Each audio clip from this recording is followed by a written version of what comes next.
మీ నాయకులు కొంతమంది అంటున్నారు చీకటి ఒప్పందము బీజేపీ బీఆర్ఎస్ అని అంటున్నారు. కరెక్ట్ కదా, మరి ఎందుకు కాంటెస్ట్ చేయలేదు వీళ్ళు?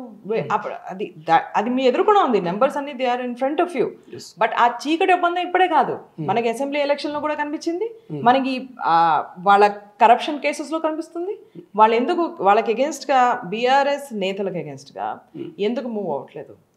సో బీజేపీ అదంతా మనకు కనిపిస్తుంది. చీకటి ఒప్పందం అనేది మనకే కాదు, మొత్తం తెలంగాణ జనాభాకి కనిపిస్తుంది. డేంజర్ ఏంటంటే మీరు ఒక తెలిసి ఒక నేషనల్ ఇంట్రెస్ట్ అంటే స్టేట్ ఇంట్రెస్ట్ని డ్యామేజ్ చేస్తున్న బీజేపీ పార్టీకి మీరు సపోర్ట్ ఎట్లా చేస్తున్నారు? అది క్వశ్చన్ బీఆర్ఎస్తో.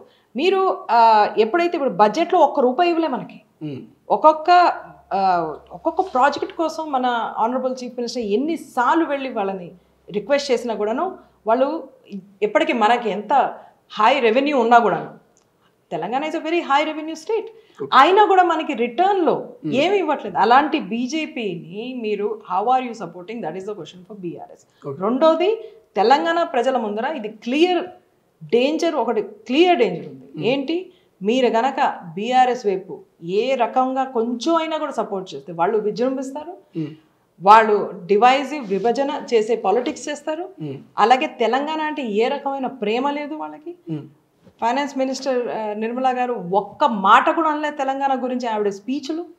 ఇలాంటి బీజేపీ ప్రభుత్వాన్ని దూరం పెట్టాలి అంటే ఒక మానవత్వం ఉన్న కాంగ్రెస్ ప్రభుత్వం, ప్రజాపాలన ప్రభుత్వం, మహిళల ప్రభుత్వం, స్టూడెంట్స్ ప్రభుత్వం, ఎగ్జామ్స్ జాబ్స్ అన్ని షెడ్యూల్ పెట్టి మరీ మనం ఇస్తున్న ప్రభుత్వం, వేల లక్షల కోట్లు రైతులకు ఇస్తున్న ప్రభుత్వం, ఆ ప్రభుత్వాన్ని సపోర్ట్ చేయాలి. ఇంత బాగా చేస్తూ ఉంటే ఎందుకు సిట్టింగ్ స్థానం కోల్పోయింది? ముఖ్యమంత్రి గారు ప్రచారం చేశారు, మంత్రులు ప్రచారం చేశారు, కేవలం చీకటి ఒప్పందం వల్లనే ఓడిపోయిందా? కాంగ్రెస్ తప్పిదాలు ఏమన్నా? నేను అదే అన్నాను, దట్ మీరు గనక మ్యానిపులేషన్ చేసి ఎలక్షన్ గెలవడం డెమోక్రసీ ఒక రూపం అయిపోయింది. అంటే డెమోక్రసీ అనేది ఎలా ఉండాలి? దట్ మీరు అన్ని లెవెల్ ప్లేయింగ్ ఫీల్డ్ అంటారు, అంటే అన్ని రకాలుగా సమానంగా ఉండాలి.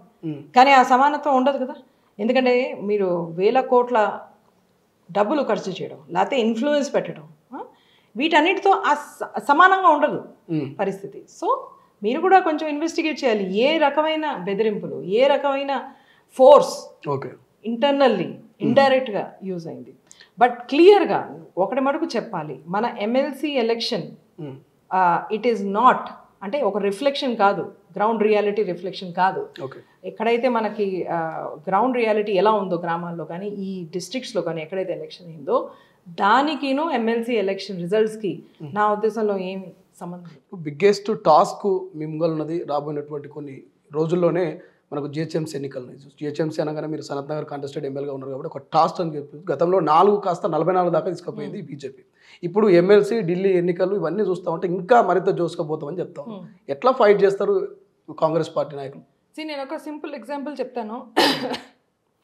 మాకు సనత్ నగర్ గురించి మాట్లాడతాను నేను ప్రత్యేకంగా, ఎందుకంటే ఒక సంవత్సరం ముందర, ఒక ఆల్మోస్ట్ 6-7 months ముందర, లేదు ఒక సంవత్సరం ముందర, ఎలక్షన్ ముందర, లాస్ట్ ఎలక్షన్ ముందర 2022లో 23లో మనకి ఎలక్షన్ ఉండే, 22 అక్టోబర్ నవంబర్లో ఇక్కడ ఒక సీనియర్ లీడర్ బీజేపీలోకి వెళ్ళిపోయారు. అప్పుడు మన బీజేపీ అంటే కాంగ్రెస్ నుంచి బీజేపీ వెళ్ళిపోవడం అంటే అది ఇట్స్ అన్థింకబుల్. ఎందుకంటే మా సిద్ధాంతాలు ఎక్కడ అబ్సల్యూట్లీ ఆపోజిట్. మేము గాంధీ అంటే వాళ్ళు గాడ్సే అంటారు, మరి అట్లాంటి దాంట్లోకి వెళ్ళిపోయారు. వెళ్ళిపోతే ఇక్కడ సనత్ నగర్లో మరి ఏం ఉండే కాదు, అసలు కాడర్ లేదు అంటే అప్పుడే నేను ముందరకు వచ్చాను. I will build the cadre, organisation build చేస్తాను, నేను పని చేస్తాను అని. అప్పుడు మాకు 6% ఉండే GHMC, last GHMC vote bank 6% ఉండే. ఈ రోజున లోక్సభ అయిపోయిన ఎలక్షన్ అయిపోయిన తర్వాత వీఆర్ ఎట్ 28-30%. సో మేము సేవ చేసి అభివృద్ధి పనులు చేసి ఆ లోకల్ అందరి ఇంటింటికి వెళ్ళి వీధి వీధిలో ఉండి ప్రతిరోజు వాళ్ళకున్న ప్రజలకున్న ప్రాబ్లమ్స్ని కనుక్కొని ఎంతవరకు అవుతుందో అంతవరకు సాల్వ్ చేసి మేము ఈ పార్టీని ముందుకు తీసుకెళ్ళాం సనత్ నగర్ లాంటి చోట్ల. సో ఇదే పని మనం గనక మొత్తం హైదరాబాద్లో చేయగలిగితే, చేస్తున్నాం కూడా, ఖచ్చితంగా జిహెచ్ఎంసీలో చాలా మంచి రిజల్ట్స్ వస్తాయి. ప్రపంచంలో ఏ మూల ఏ క్షణం ఏం జరుగుతుందో వేగంగా తెలుసుకోవడానికి తొలి వెలుగు వాట్సాప్ ఛానల్ని ఫాలో చేయండి.